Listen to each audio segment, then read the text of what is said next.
ദേ ഇവിടെ നമ്മൾ സ്ഥിരമായിട്ട് ഫുഡ് കഴിക്കാൻ പോകുന്ന ഒരു റെസ്റ്റോറൻറ്റിൻ്റെ സൈഡിൽ നിന്ന് ഇതേപോലത്തെ കുറേ ബക്കറ്റുകൾ അടുക്കി വെച്ചിട്ടുണ്ടായിരുന്നു. അപ്പോൾ അതിൽ നിന്ന് ഞാനൊരു 2-3 ബക്കറ്റ് എടുത്തിട്ടുണ്ടായിരുന്നു.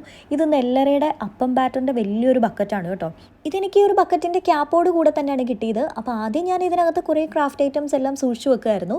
പിന്നെ അതെല്ലാം ഒന്ന് ഓർഗനൈസ് ചെയ്ത് കഴിഞ്ഞപ്പോൾ ബക്കറ്റ് ഒരു അധിക പറ്റായി. അത്യാവശ്യം നല്ല കട്ടിയുള്ളൊരു ബക്കറ്റ് ആയതുകൊണ്ട് എനിക്കിത് കളയാൻ തോന്നിയില്ല. അപ്പോൾ മൊത്തത്തിലൊരു എസ്തെറ്റിക് എഫക്റ്റ് കൊടുക്കാൻ വേണ്ടിയിട്ട് ഞാൻ ജൂട്ട് ത്രെഡും മാക്രൈം ത്രെഡും പിന്നെ ജൂട്ടിൻ്റെ ആ ഒരു ഫാബ്രിക് ഇല്ലേ അതെല്ലാം കൂടെ കൊടുത്ത് കുറച്ചൊരു ലേസും കൂടെ ഒക്കെ വെച്ച് കൊടുത്തപ്പോൾ സംഭവം ഇച്ചിരി ഒരു എസ്തെറ്റിക് എഫക്റ്റ് ഒക്കെ ഉണ്ട്. പിന്നെ ഞാനൊന്ന് ടസലൊക്കെ ചെയ്ത് നോക്കിയായിരുന്നു. പക്ഷേ ടസൽ എൻ്റെ കയ്യിലുള്ള ഒരു ത്രെഡ് വെച്ചിട്ട് അങ്ങോട്ട് വർക്കൗട്ട് ആവുന്നുണ്ടായിരുന്നില്ല. അപ്പോൾ ടസൽ എന്തായാലും ഒഴിവാക്കി.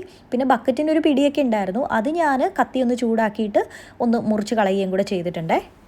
ഇതേപോലത്തെ ചെറുതും വലുതുമായ എന്തെങ്കിലുമൊക്കെ ബക്കറ്റോ പാത്രങ്ങളോ ഒക്കെ ഉണ്ടെങ്കിൽ ഇതേപോലെ ഈ ഒരു കളർ കോമ്പിനേഷനിൽ ചെയ്ത് വരുമ്പോൾ നല്ലൊരു ലുക്കാണ് കേട്ടോ. നമ്മുടെ നാട്ടിൽ കിട്ടുന്ന ഒരു ചകിരിക്കയറില്ലേ, ചക്കരക്കയർ എന്നൊക്കെ പറയുന്നത്, ആ ഒരു കയർ എടുത്തിട്ട് ചുമ്മാ ഇതേമാതിരി ചുറ്റി കൊടുത്താലും നല്ല രസമാണ്. അല്ലെങ്കിൽ ഈ മാക്രൈം ത്രെഡൊക്കെ എന്നാ വന്നത്, അത് വെച്ചിട്ടില്ലായിരുന്നു പണ്ടത്തെ കുറേ പരിപാടികളൊക്കെ. ഞാനിതിൽ ആർട്ടിഫിഷ്യൽ പ്ലാന്റ് ആണ് വെച്ച് കൊടുത്തേക്കുന്നത്. അപ്പോൾ എങ്ങനെയുണ്ടെന്ന് പറയും. വീഡിയോ ഇഷ്ടപ്പെട്ടാൽ ലൈക്ക് ചെയ്യാനും സബ്സ്ക്രൈബ് ചെയ്യാതെ കാണുന്നവർ സബ്സ്ക്രൈബ് ചെയ്യുകയും സപ്പോർട്ട് ചെയ്യുകയൊക്കെ ചെയ്യുക കേട്ടോ. മറ്റൊരു വീഡിയോയിൽ കാണാം. ബൈ.